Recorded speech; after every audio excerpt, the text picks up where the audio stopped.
with the Jeep? Okay, let's do that in a minute. Okay. Let's go see what Daddy's doing. Can you guess what he's doing? I'll tell you later. So we knew this going in, but 3 months into this adventure, I can confirm that it is quite hard to renovate an old home with 2 small kids. In this video, I'm gathering together some of the small projects that we've been able to tackle over the past couple of months, and also some of the exciting spring discoveries, nature and history, that are helping us remember why we decided to take this on. Let's start with a nature discovery.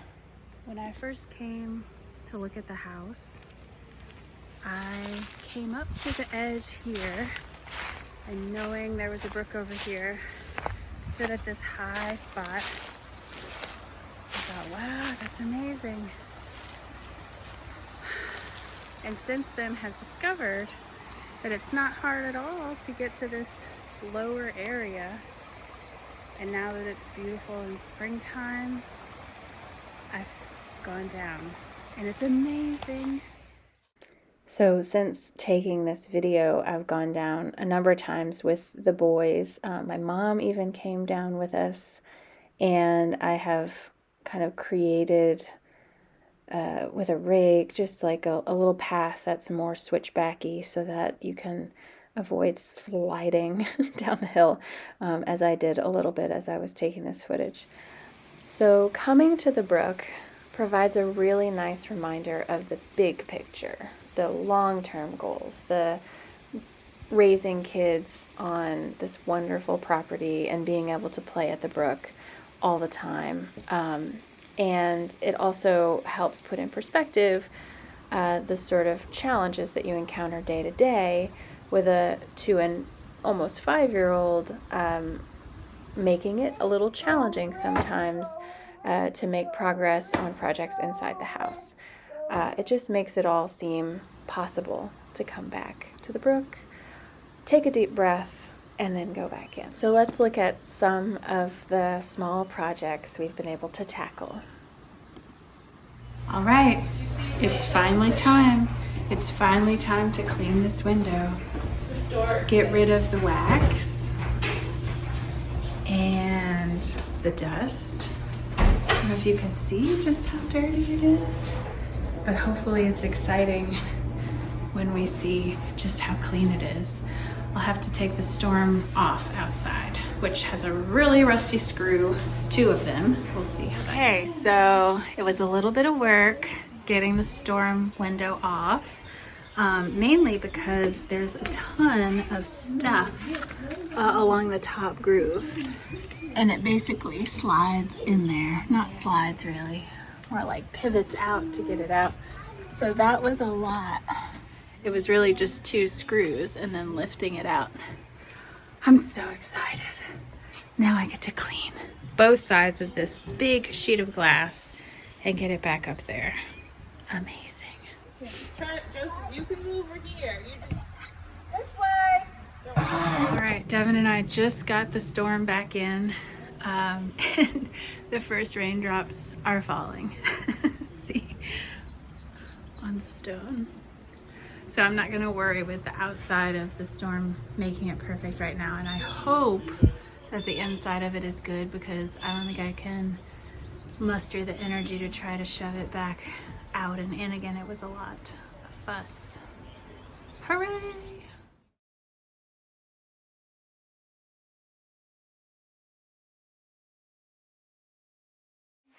I am inside our makeshift workshop, which has a chop saw in it. I just ran the extension cord from the bulkhead. In fact, I need to go close the bulkhead because it's raining. So I'll do that real quick.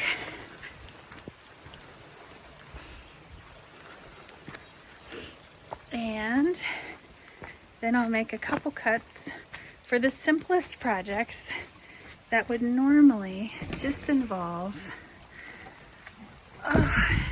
normally it would just be run down to the basement or the garage just make a couple quick cuts.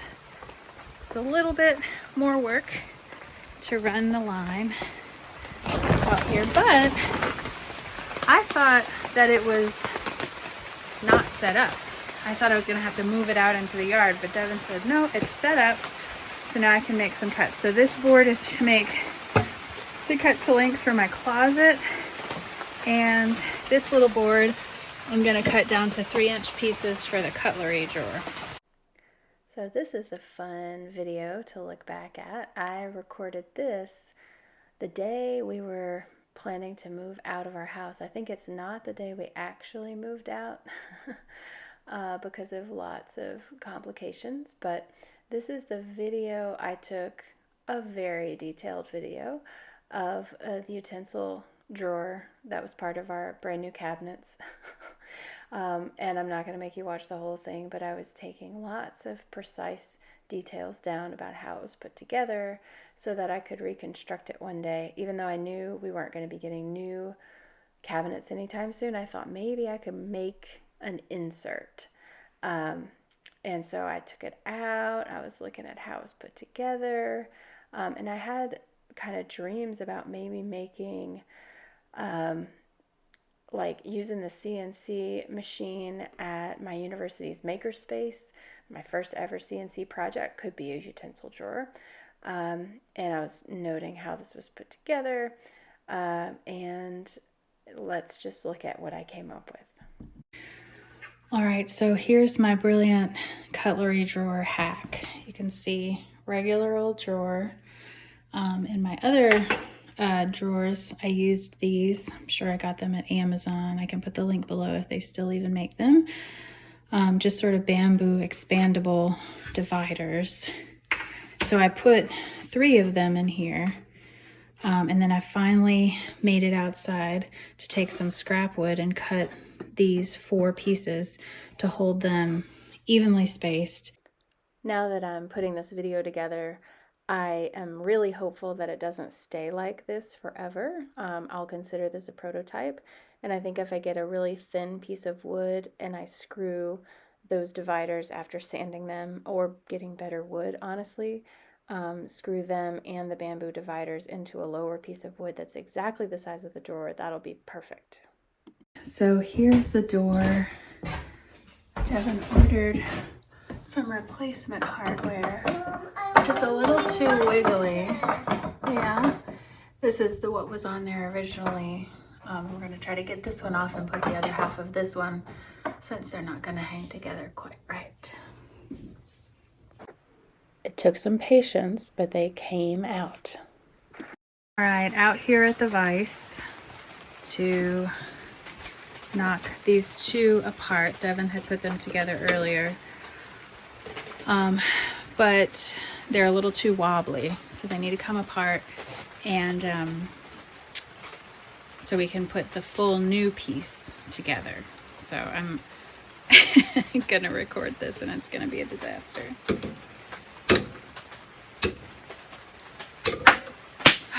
It was not a disaster. There you go. The 2 new pieces are together.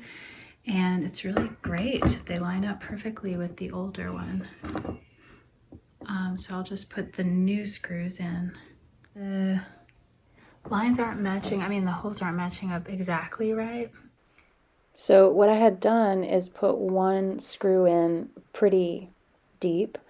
And Devin very wisely suggested I back that one out and put the first one in the corner.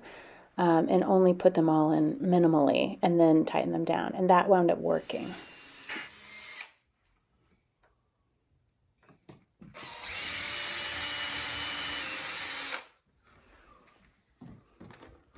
Right, the door is hung. It looks amazing. You can see the ceiling and the completely not level casing. Go ahead and come on out.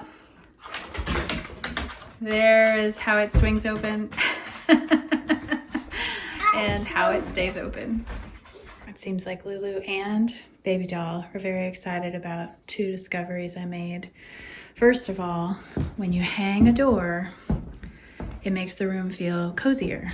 So this room, it's still large, but it just feels a little cozier. And I brought a lamp in, and I found this frame that we had. We hung it to in a tree for our wedding, the other direction, and people posed behind it to take pictures. And I think I'm just gonna hang something inside of it, but not with glass. I'm worried about glass behind the sofa because I know the boys are gonna be rowdy. So this will be fun and safer, I think. And I think it looks nice with the wooden candlesticks. And then I think for this mantle, I'm just going to, you know, kind of have things leaning, and maybe 3, maybe 2, maybe 4, I don't know, as I find things to put there. But I'm excited. These are just a few little changes. And at some point I'm gonna paint that fairly hideous TV stand. Maybe even change the look of the sliding doors. We picked that up on the side of the road. It's super functional for our purposes because it's got glass, which means we can use the remote for the stereo system. But I don't like how it looks at all. So I'm kind of feeling like an antique yellow or something really wild. Could be fun. We shall see. I just got these shears. I think I like them, from IKEA. And then books are taking shape, and that little chest can hold all of our electronics. And this room is looking so big and like functional. And with the door, there's privacy. So exciting.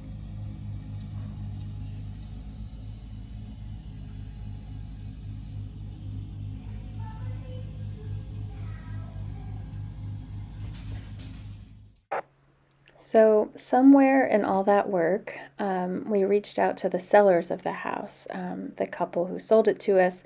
The wife was the daughter of the couple who renovated the home in the 60s. And her mother had been a descendant of you know, the person who bought the house in the late 19th century and kept it in the family for all that time. So they came over and shared lots of pictures and told us fascinating stories. So what you're seeing here is the walk toward the brook that actually feeds this pool. And we knew that this was a brook-fed pool when we were looking at the house, and we were a bit, you know, intrigued by this, but also like, how does that work? And we've been exploring a bit how it works, and I'm sure we'll have another video when it comes time, when we have time, let's say, to actually start, you know, looking at emptying the pool, cleaning it, because we know that happened regularly. But it's pretty fascinating, and the history behind it was also fun to learn. House was the only house on, you know, over 100 acres of Round Hill Farm. But after World War II, it was subdivided, and the owners of the homes that were built in the area, in the neighborhood, decided that they wanted a pool, and they worked together to build this pool, and it was a community gathering place. The home inspector who gave us an inspection report on the house said he remembers growing up that there were always people swimming here. But there's at least one picture we have showing people swimming together, and we always thought it was just a huge party at the home because we knew that it had been used as a summer home. So we would imagine lots of guests and a big party, just all staying in the house, and that would be who came to swim at the pool. But it actually seems like it was, you know, the neighborhood. It's such a neat story, and it's so interesting to think about what we could do with this. Interesting and perplexing. Not really sure exactly what to do. But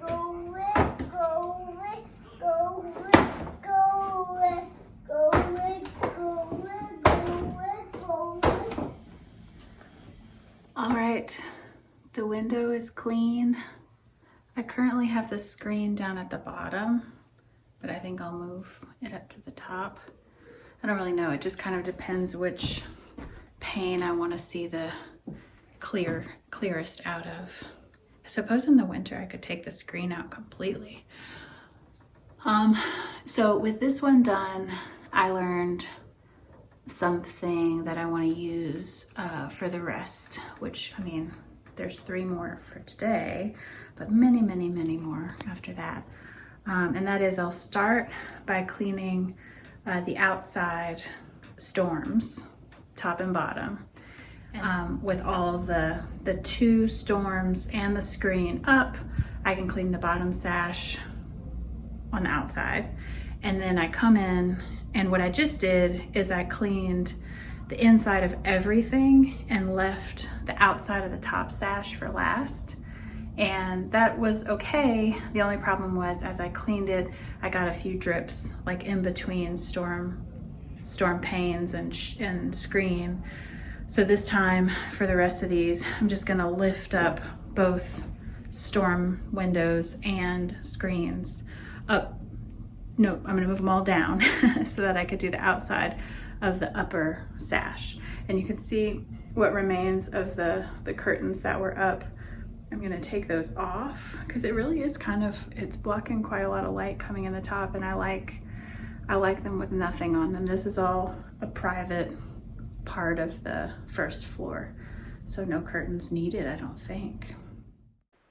So I made a pretty interesting discovery after I finished cleaning the living room windows. I had been using a razor blade on overspray, paint, and just cleaning off stuck-on things, and, you know, assumed that was a very safe thing to do, and then discovered scratch marks on the glass in the living room, and was horrified and mentioned it to Devin. He said, "Oh, I thought you knew what you were doing, but yeah, you can scratch the glass." And so I watched a lot more videos about cleaning windows, and this one that you're looking at here is a really great video, this Olsen Brothers window cleaning. Thank you for them creating a YouTube channel, because I learned a lot about why you might scratch your glass. And it's not the metal on the glass, it's like debris being dragged across the glass that can actually be hard enough to scratch the glass.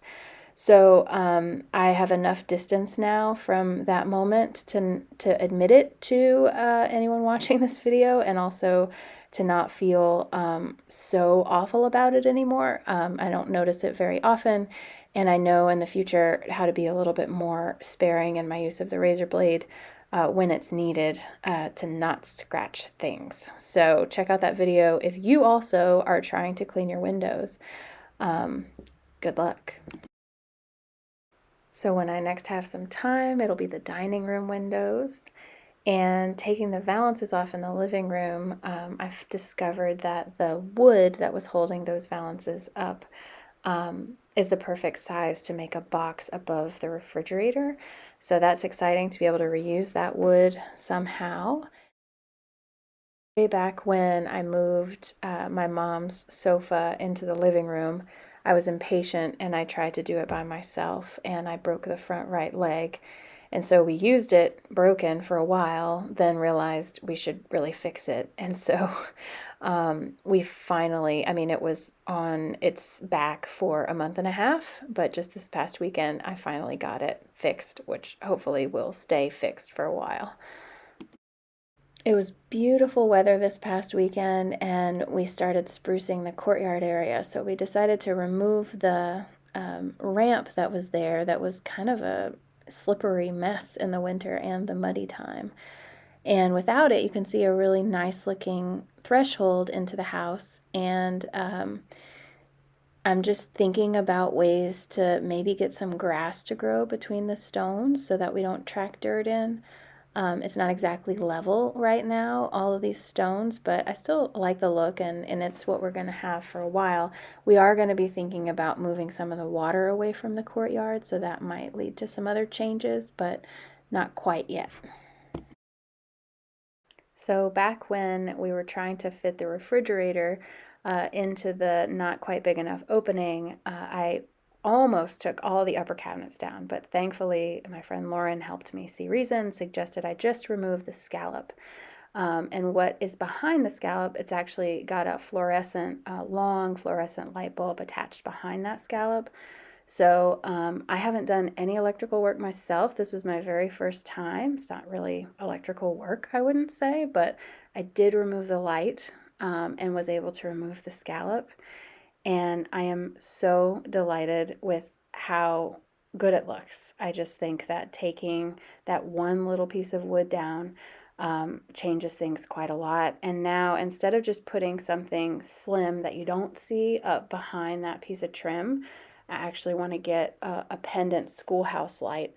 And I'm struggling a bit if I should get black metal or if I should try for some other metal. So, of course, now I'm in the realm of being stuck because I have to make a design decision.